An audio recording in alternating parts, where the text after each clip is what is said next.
Ladies and gentlemen, master of light and shadow, colorist of ruby reds and velvet blues, the guy that Mel Brooks called Jimmy Stewart from Mars, David Lynch.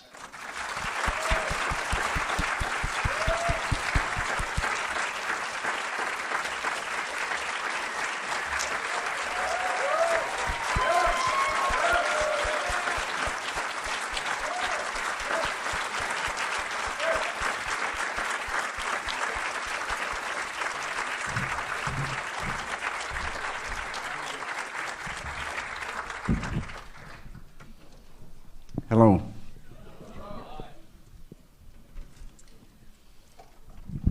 I have to say that the last time we met, we both were blonder. Uh-huh. I like your new hair color, too. Jack Nance used to say, who was star of Eraserhead, that Lynch is the kind of guy that's going to have this sickening yellow-gray hair. So it might be going blonde.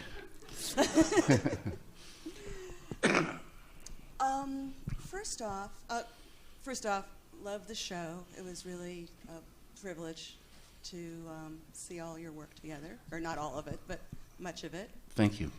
And when I was at the show, I was thinking, was there a moment you were in a museum or a place and you had a transcendent experience with art or painting? Yes. When I was a student here at the Pennsylvania Academy of Fine Arts, we heard that Francis Bacon was having a show at the Marlborough Gallery in New York, and we took a road trip up there, and that show was what you described. Can you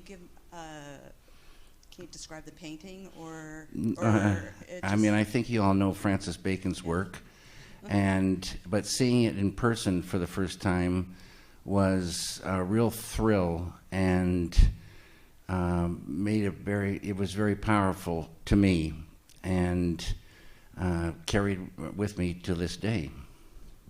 Okay.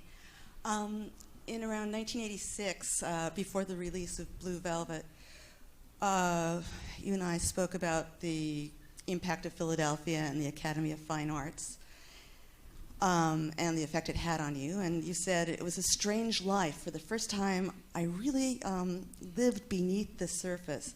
I was never aware of anything normal. I was only aware of a world of fear and art. I lived inside a cocoon of fear and hope. Can you tell us how the city inspired and enabled you to see and paint what was hidden before? It wasn't. I'm sure I did say that, but. I've got the tapes.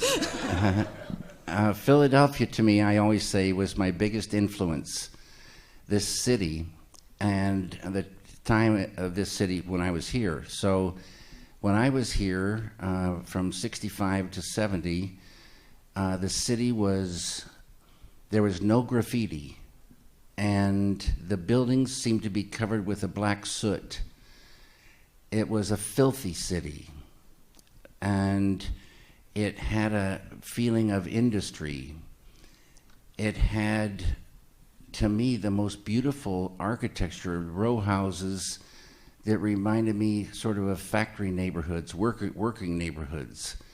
And the streets were narrow, the buildings were all soot-covered, the clouds hung low, and it had a beautiful mood. In the atmosphere, there was fear, there was violence, there was despair and sadness, there was a feeling of insanity, and kind of a knowledge of corruption. And this kind of seeped into me with this architecture and made an influence, which I loved, by the way. It was certainly different from the wide open spaces and fresh air of Spokane and Missoula, I assume, where you grew up. Yeah, I grew up in the Northwest, a lot of time in the woods, small towns, relatively speaking, and It was real blue skies, picket fence, mowed lawns kind of world with a lot of hope and chrome. Could you describe the aha moment you had at PAFA as a student there when you made the leap from still pictures to pictures that moved? I've told this story a bunch, maybe you've heard it, but I was painting, mostly I painted where I lived, and I lived in the beginning at 13th and Wood. But I did have a cubicle in the old school building. The students had little cubicles, little private little places to paint. And I was in that room in my cubicle one night painting a painting that was mostly black, but it had some green, a garden. It was a garden at night. And I sat back and had a smoke looking at this, and from the painting came a wind, and the green began to move. And I said, "Oh, a moving painting."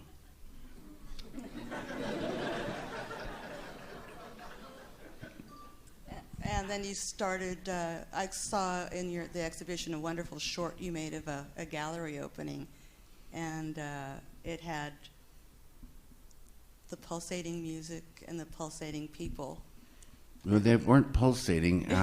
They seemed to be. Well, that was my friend James Havard, his opening at the Vanderlip Gallery, and I had just gotten a new camera, and I had a roll of black and white film in it, and I kind of covered that opening for the show.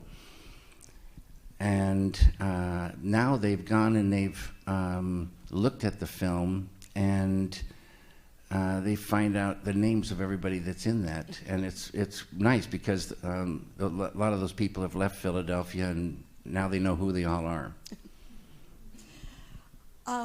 On the basis of Eraserhead, your first feature, which you made while you were at the American Film Institute in Los Angeles, Mel Brooks tapped you to direct The Elephant Man.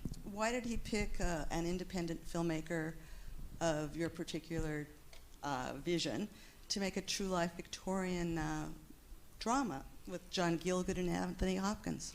This is one of the great mysteries of life.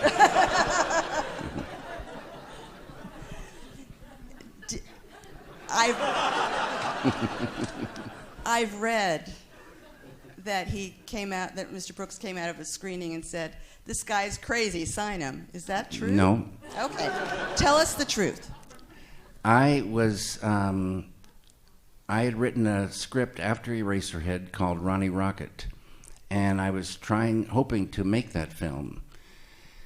And one day a man called my house, and I wasn't there, but my second wife answered the phone, and when I did come home, she said a man named Stuart Kornfeld called. And for some reason, I loved that name. And I kept going around saying, "Stuart Kornfeld called." And I guess I called him back, and he told me he loved Eraserhead, and he wanted to take me to lunch.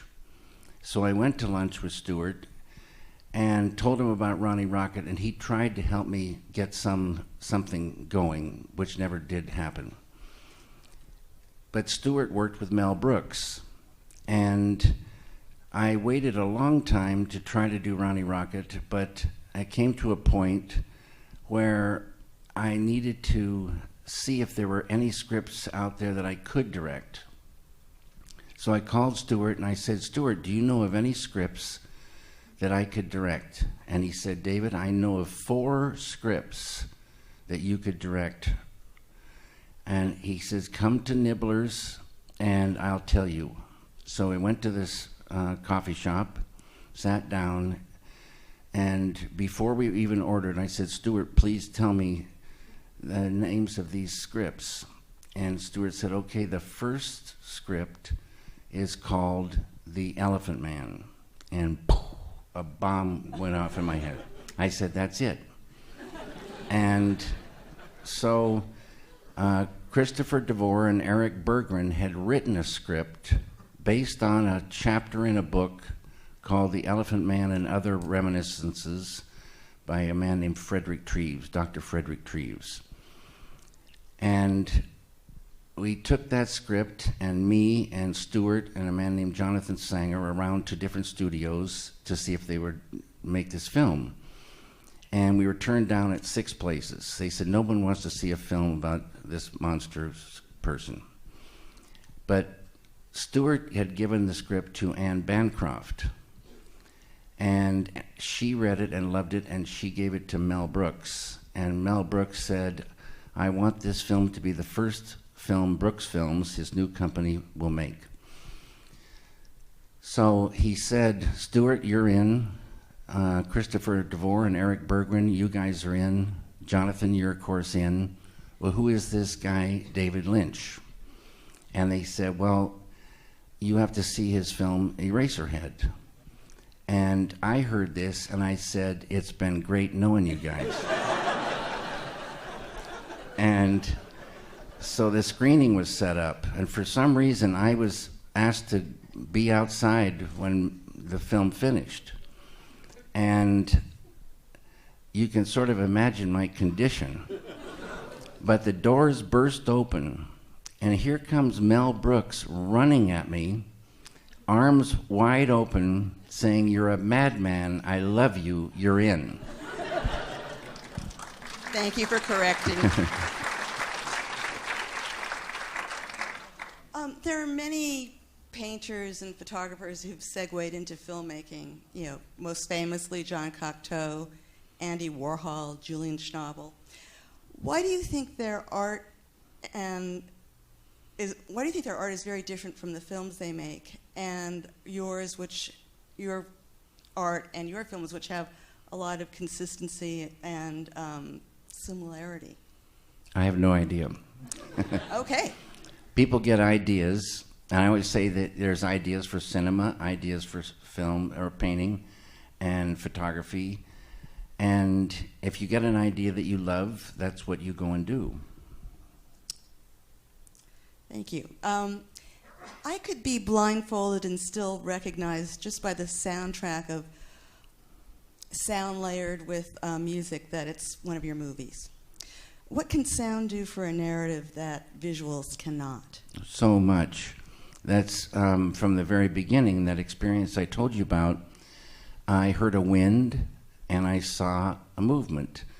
So for me, cinema is sound and picture moving together in time.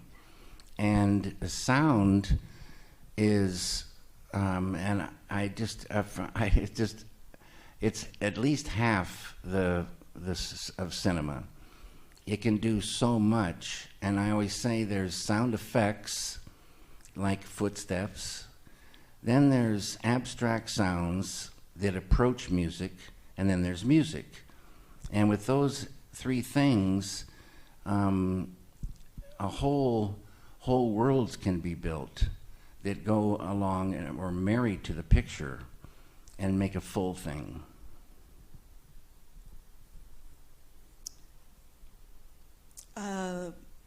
Blood red, sapphire blue, grass green, liver umber. The colors in your films are very memorable, and they kind of hit your nervous system without you realizing it. Which begs the question, for you, is there a language of color, and can you parse it for us? No, I don't. A lot of people think, I've heard anyway, that they have a color palette. This film's going to be this, or this film's going to be that.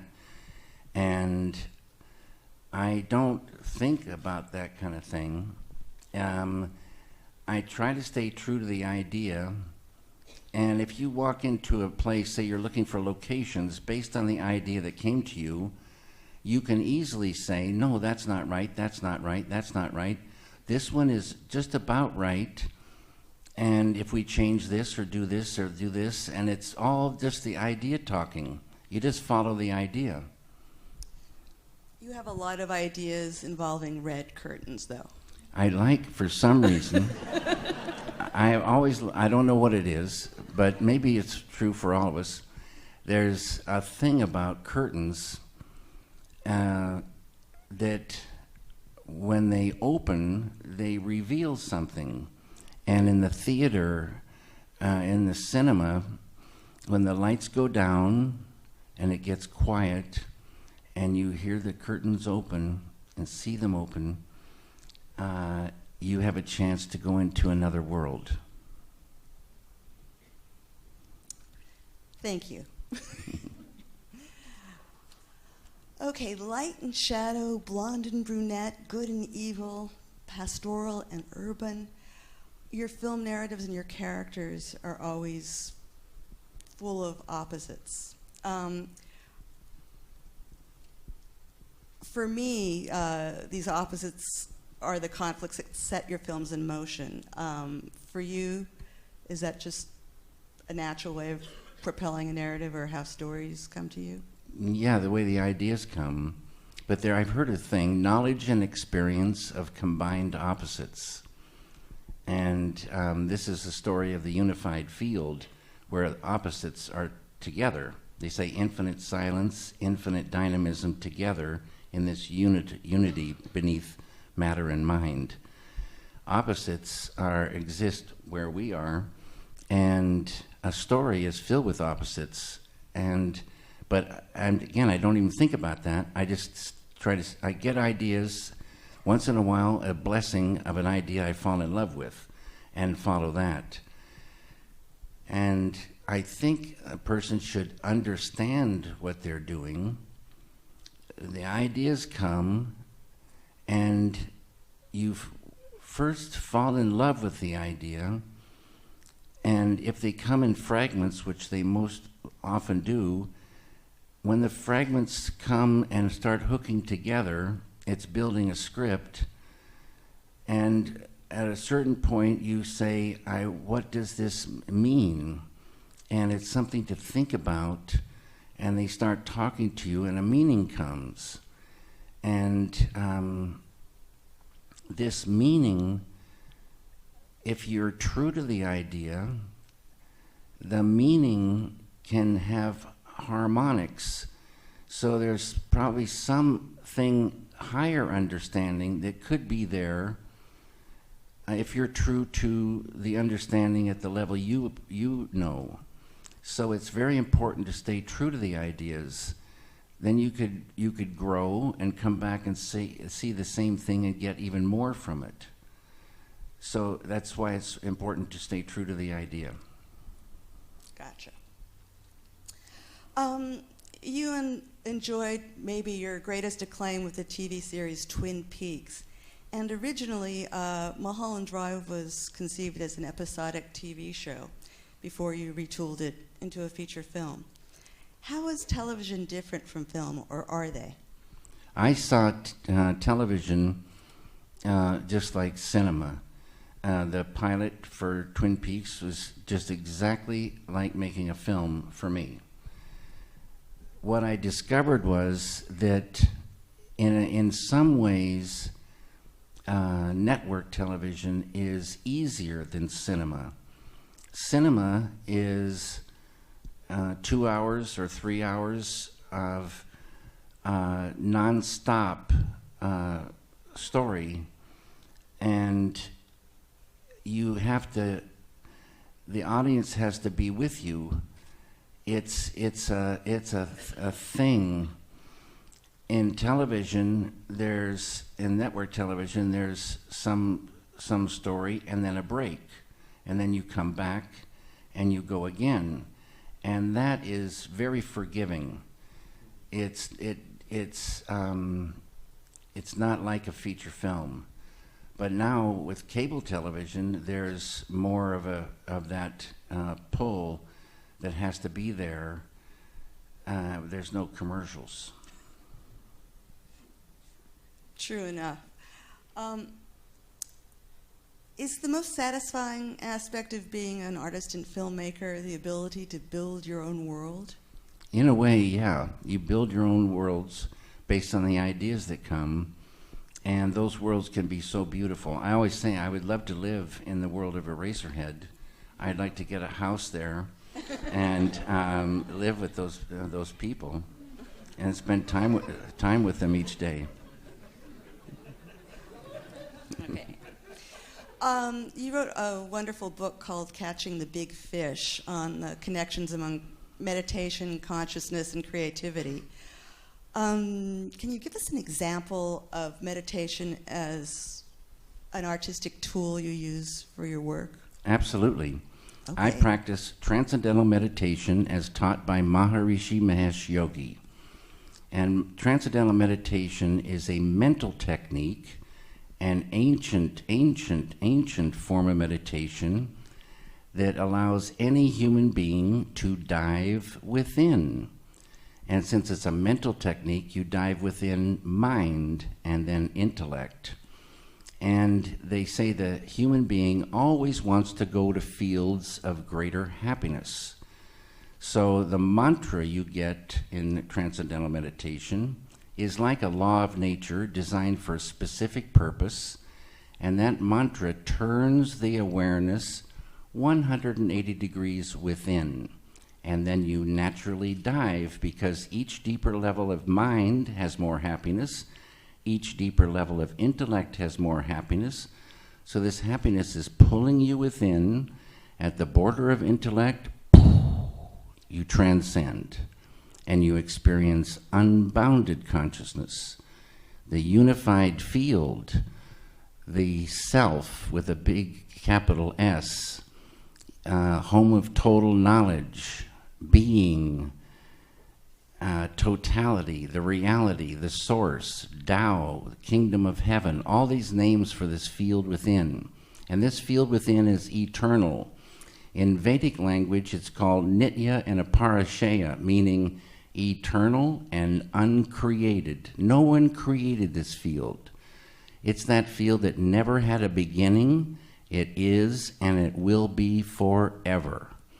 And the human being transcending and experiencing that infuses some of that every time.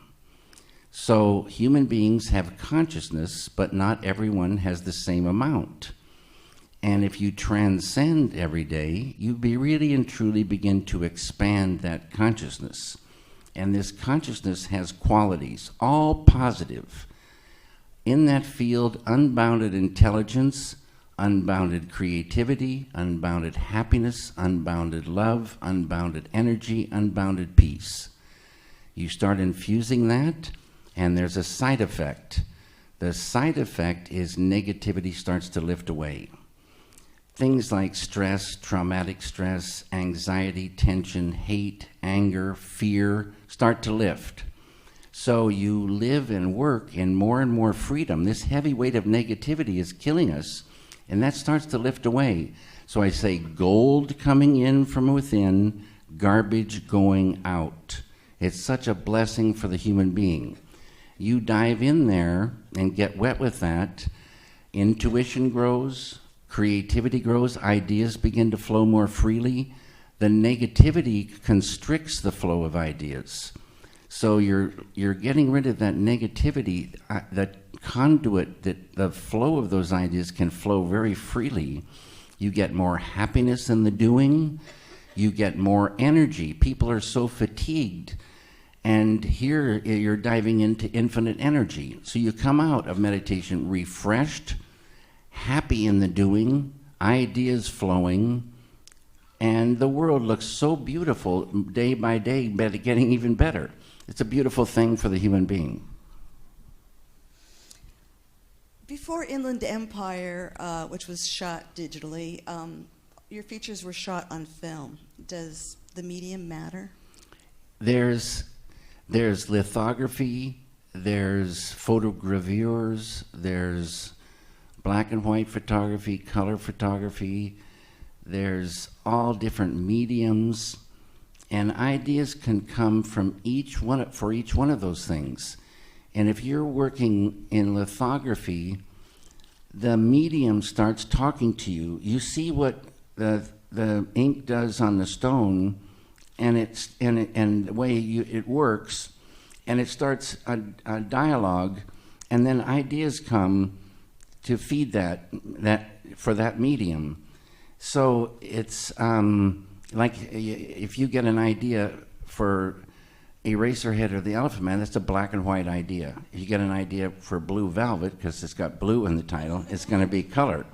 And so every medium talks to you. Every medium is infinitely deep, and there's more and more and more ideas for each medium. Okay. Before I ask Mr. Lynch questions that the audience has asked, I have to ask you one question. It's the Ingmar Bergman question. Yesterday, one of the London newspapers did a profile of two documentarians who were doing a movie about Ingmar Bergman's DVD collection. And they found in his personal collection, among his favorite movies was Sunset Boulevard, which is one of your favorite, but also Ghostbusters, The Blues Brothers, and the Goldie Hawn movie Foul Play. I wanted to ask you, are there things in your DVD collection that would be surprising to us?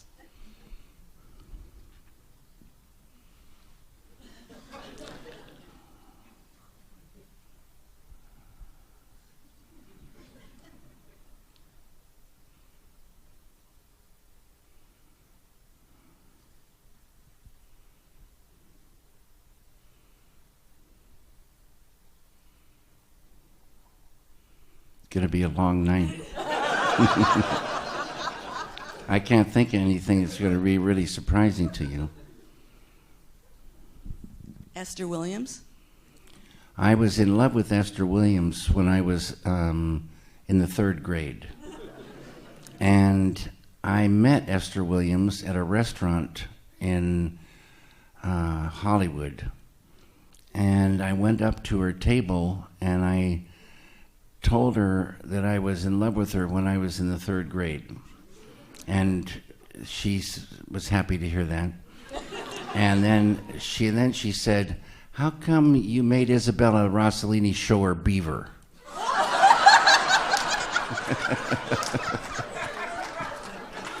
That's my favorite fan story ever.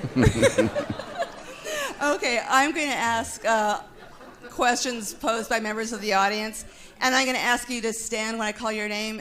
Is Kendall Whitehouse here? Kendall, okay.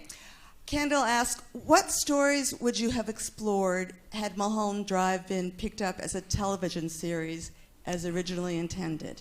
Kendall, the way I look at it, Mulholland Drive was always meant to be a feature.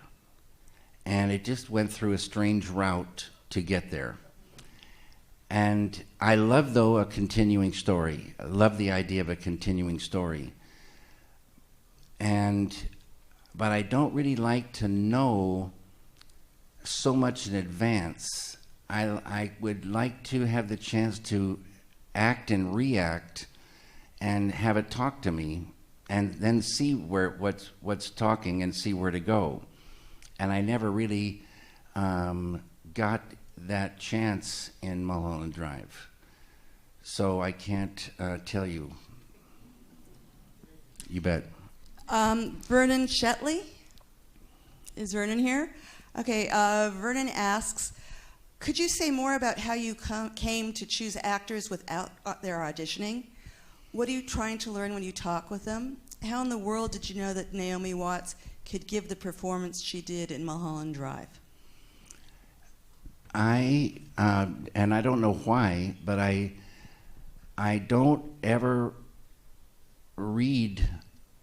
Sometimes I've been forced to, on Dune, I had to do, Dino had me do some tests for people. But for my own, if I'm in control, I don't like to have people read. It's very embarrassing for them. It's very difficult. And they read the script, maybe, the pages, but their take may be far away from my take. And then I'd want to start rehearsing with them. And those interviews could last forever. So I don't like to do that. What I like to do is talk to them and while I'm talking to them, I'm looking at their eyes and their face and running them through the film. And just the way they talk and the way they are, some don't even get into the film. Some go away a little bit and then they fall out, and one will go all the way through. And it's the idea to get the right person for that role. And you can feel it as you talk. And Naomi Watts, I had to talk to her twice. She came to the first meeting right off the airplane from New York to LA, and she didn't look at all like her picture. And I was kind of surprised, but I knew that there was something about her, and we talked, and then I asked her to come back again with some makeup, and we talked again. And then my assistant's son was in a film with Naomi a couple of years before that, and Scott was up at the house, and Naomi came up, and they were talking and laughing. And something I saw with the two meetings and the way she was kind of freely laughing with Scott, I said, "You've got the part," and the rest is history. Dan Corrigan, are you here? There you are. Dan Corrigan asks, "What's your favorite Werner Herzog film?" Strojac. Okay, thank you. Maria Sanfilippo, are you here? There you are. What's your favorite place to watch films, and which of the movie-going experiences of your life have been most memorable? Well, in a theater with a big screen and great sound, that's the way to see it.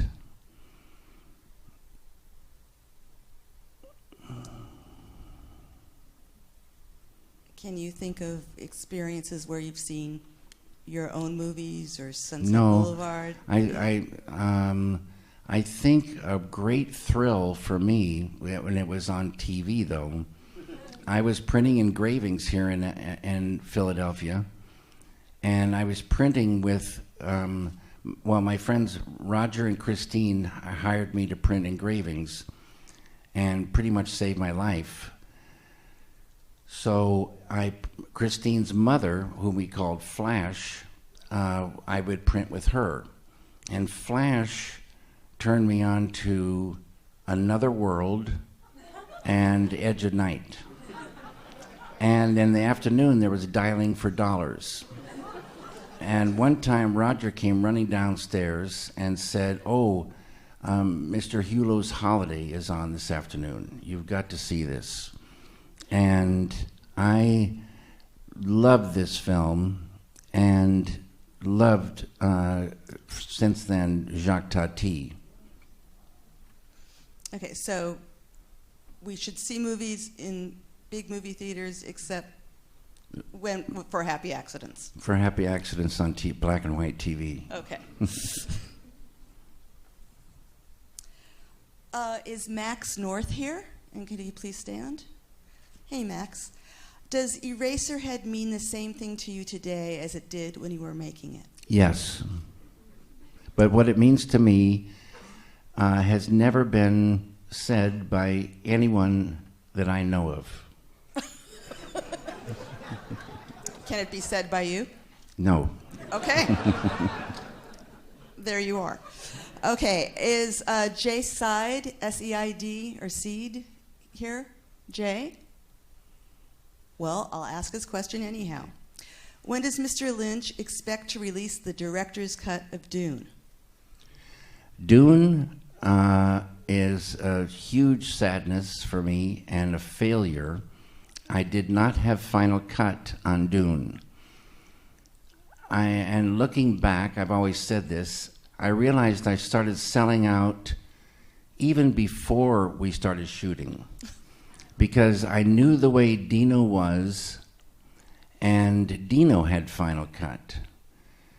I had to adjust and compromise, and it was a thing that was making me physically sick. It was a horror. It could have been, I think, a great experience, but hiding behind all the filmmaking for 3 years was this not having final cut. So if there's any filmmakers in the audience, do not ever make a film without final cut. Totally absurd to be working on something that you can't say how it should be. Absolutely absurd. Excellent advice. Tara Ackerman, is Tara here? Mr. Lynch, having met you on a few prior occasions, I've always been captivated by the genuine sense of wonder and joy that emanates from you. Would you say that your devotion to transcendental meditation has helped preserve this sense in you and kept you from becoming jaded by Hollywood? I think so. When you get real happy from the inside, they say, that the nature of life is bliss, and the nature of the individual is cosmic. It's not really seen so much in our world. It's kind of amazing and kind of hopeful that this could be true, that we're supposed to be blissful beings, happy. I say like little dogs with their tails wagging, absolutely happy, getting along with one another, fulfilling our desires. And they say in the way the world could be, when you fulfill your desire, it would be very, fulfilling for you and be beneficial for all others. It's a tricky business. This world we're in now is so far away from that, but the key to that kind of life lies within, in the big treasury within each one of us human beings. And this happiness can come. And they say, look for happiness out there, and we find it from time to time. But because we live in a world of change, that happiness starts to fade. Then we look somewhere else for some more happiness. The happiness that comes from within stays and grows if you're transcending every day. Thank you. Mark Schuster, are you here? There he is back there. Okay. How do you balance the business and creative aspects of being an artist?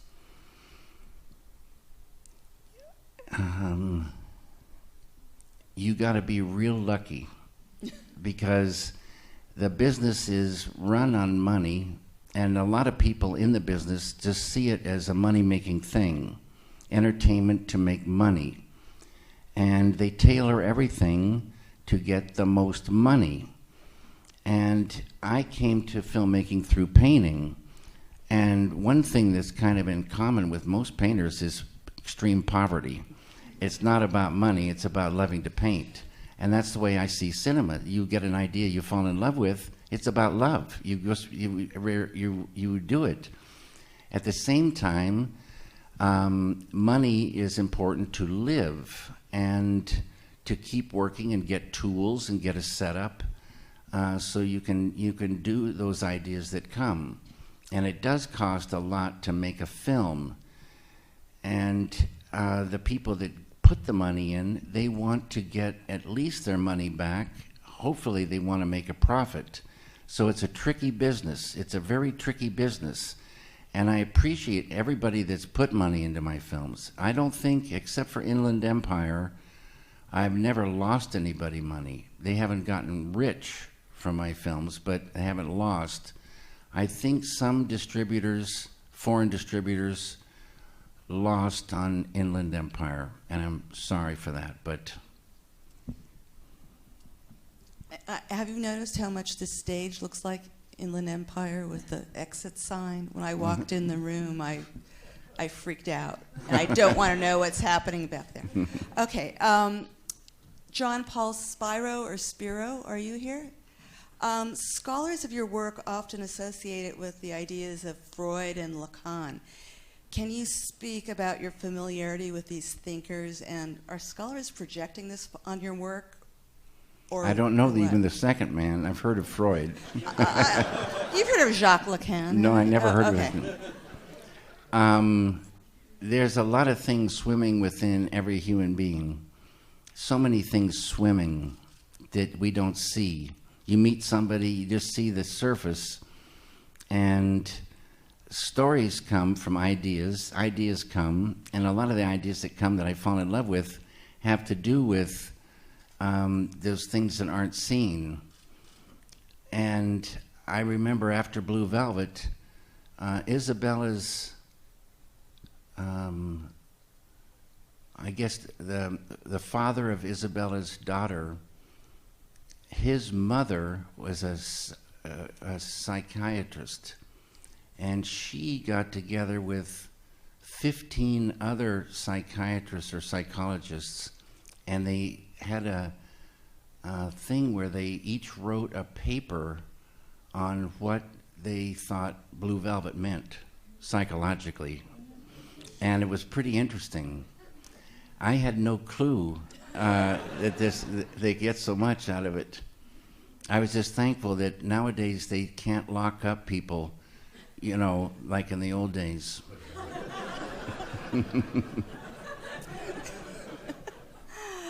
Serena Raymond. Is Serena here? Hi, Serena. Have any of your creations ever caused you nightmares or haunted you in any way? No. I don't know what it is. The things can be, that's why I always said, and transcendental meditation is a little bit like being in a very nice, warm, well-lit diner. And I used to go to this Bob's Big Boy in LA and have a chocolate shake and coffee. And I like to think in a place like that, so you can go into dark places, but you can always come back to the safety of the diner. And but it's not frightening, it's more interesting to me. It's just interesting.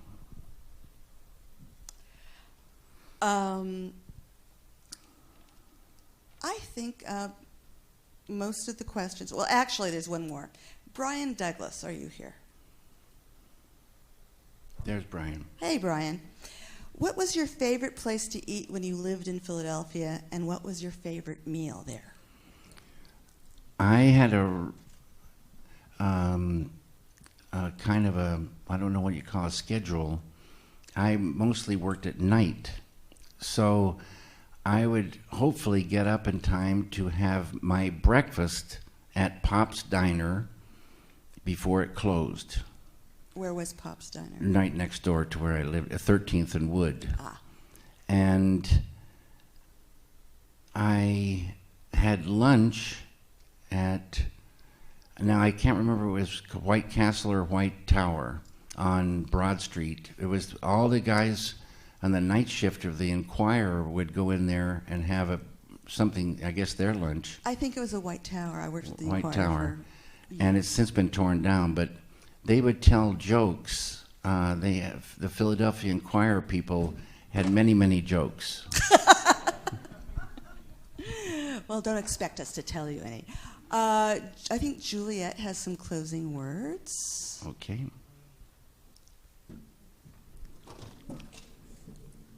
That's a great ramp. Yeah. Hi. So pleased to meet you. Thank you so much. Do you want this? Yeah. You don't slide off that. She won't. She's very agile. Okay. Well, let me thank you immensely for coming here to Bryn Mawr, where it's not so grimy and gritty, but where it's very close to Philadelphia. And we're very happy to have had you. It was a great pleasure. Thank you very much. Thank you to all of you all. And Carrie, you asked every question in everyone's minds, and you did it beautifully, and we thank you so very much. But that Esther Williams story will That is stay the with best. me. Now, if you have not yet had enough of the wonderful films of David Lynch, I recommend that you come on Wednesday evening for a special seminar that we're having here for Mulholland Drive, and it will be led by our own Paul Wright from Cabrini College, who is one of our favorite professors.